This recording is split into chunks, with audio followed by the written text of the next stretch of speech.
করতে পারছে না, সেই সমস্ত নদীগুলো পুনর্খনন করে এই সমস্ত এলাকার লোকজনের সহায়তা করার জন্য আহ্বান জানাচ্ছি।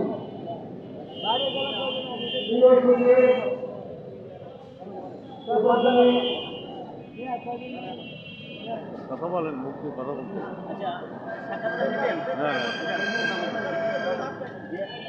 এখানে দাঁড়াই, এদিকে দেখেন। আপনি যে রাকিব সাহেব জাতীয় প্রেস ক্লাবে একটি বিশাল মানববন্ধন করছেন, আপনার মূল উদ্দেশ্য কি? আপনার বই দেখলাম, আপনার ব্যানার দেখলাম, ফিস্টন দেখলাম, একটি বইও লিখেছেন, আপনি কি চাচ্ছেন? আমার দাবিটা হচ্ছে বুড়িগঙ্গা ঢাকা শহরের জননী স্বীকৃতি ও সংস্কার চাই। প্রথমত স্বীকৃতি দিতে হবে যে নদী ছাড়া নগর হয় নাই, দুই একটা মরুভূমি ছাড়া আর কি, মরু অঞ্চলের শহর ছাড়া বাকি যে নদী আছে, যে শহর আছে, ওগুলি নদীর তীরে গড়ে উঠেছে। আমাদের ঢাকা শহরও 1610 সালে রাজধানীর মর্যাদা পাইছে। তার আগেই এটা প্রতিষ্ঠিত হয়েছে বুড়িগঙ্গা নদীকে কেন্দ্র করে। বাট বুড়িগঙ্গা নদীটা কি হয়েছে, ঢাকা শহর আস্তে আস্তে আস্তে আস্তে বড় হয়েছে এবং তার যে জন্মদাত্রী মাতা, তাকে মানে কি মুমূর্ষ অবস্থায় মেরে ফেলছে।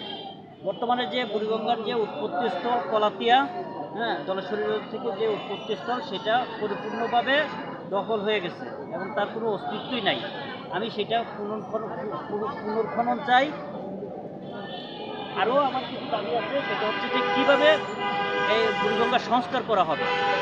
আমার যেটা হচ্ছে এরকম যে বুড়িগঙ্গা কে বা কারা ধ্বংস করছে, এটা হলো যে শিল্প কারখানা।